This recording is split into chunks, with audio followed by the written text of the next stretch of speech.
Hey guys, King Kaiju here. This is probably my sixth attempt at trying to film this review because every time I'm just unhappy during the entire thing. So I'm going to go in a little bit more positive this time around, see if that helps it. And of course, the figure we're going to be reviewing today, as you've seen by the title, is the Playmates Energized Godzilla. Now this figure is incredibly new. I think it has started hitting Walmart and Target shelves within the last 2-3 weeks, I think. And while I think that it's a okay figure, I'm going to talk about a lot in this review why I think the original Godzilla, the original standard GXK one, is significantly better in my opinion. Although I will also try and make a case for why, if you would like to, you could buy this figure because it does have some okay and even good things about it. Of course, as all my reviews go, we'll start off with detail. This figure, if you could not tell already, is not a remold of this Godzilla, but it's actually a complete repaint of the blue Godzilla that came with the radio tower in the GVK line, which makes sense. What I'm not too big of a fan of is the additional blue paint they added. It doesn't look great across the figure, and it's also very partial.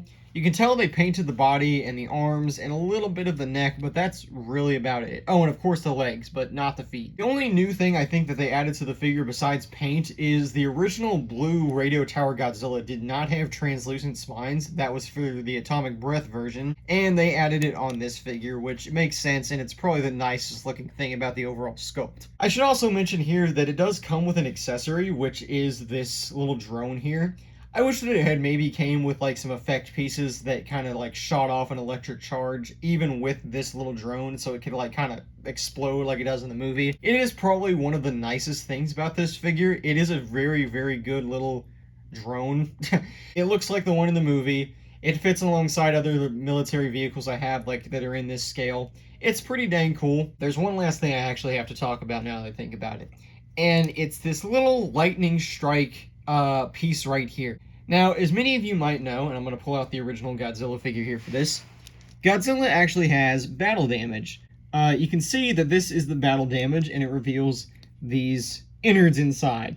Now, this was something that has been carried over from the GVK line. It's probably because this body mold is an exact copy of the one they used in that line. And for whatever reason, they included it on this Godzilla, but it is not removable. It is glue sealed in.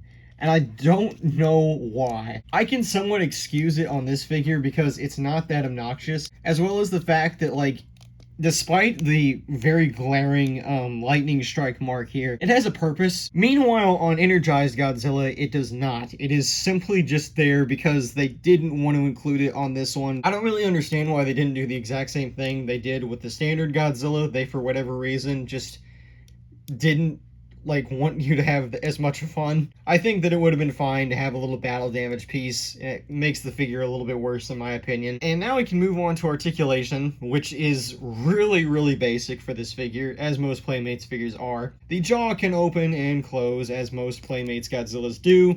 The neck has a little bit of articulation. Obviously, there's some resistance in there. It rotates as much as it needs to, unless you want to, break his neck. His arms move up and down. They can rotate 360, especially, on this side. It's a lot easier. The legs cannot, obviously. They can only kick, a certain distance. Unlike other Godzillas, the feet do not rotate on this one, which is kind of weird. On most of the Godzilla figures, they do. On this one, his feet, completely rotate, and I think that's how they were on the GVK figures, too. But nope, this time around, they're completely glue-sealed. And the tail, of course, is a ball joint. It does come separate out of the box, which is probably another reason why the paint is not as good here, but still, it's fairly unlimited. And now we can move on to sizing. Now, I've already shown it next to this Godzilla figure, which it's a little bit taller than, probably because of the tail and leg position, but I can try.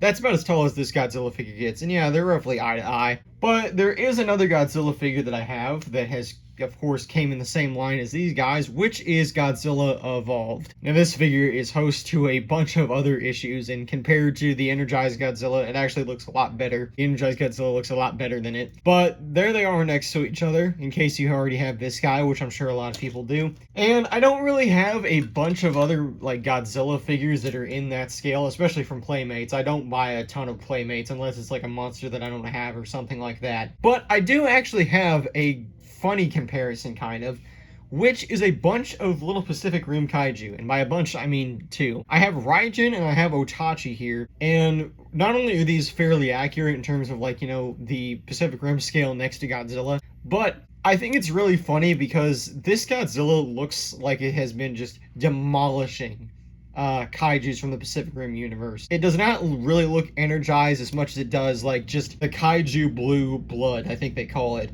Or it's been doused in like Otachi's acid spit or something like that. It just looks like it's been slaying these guys. So give them a nice tail slap to get them the hell out of here. I'll do a review on these guys eventually, I'm sure, but not today. And that is Energized Godzilla for you. Am I reviewing this figure partially because of the fact that it's really new?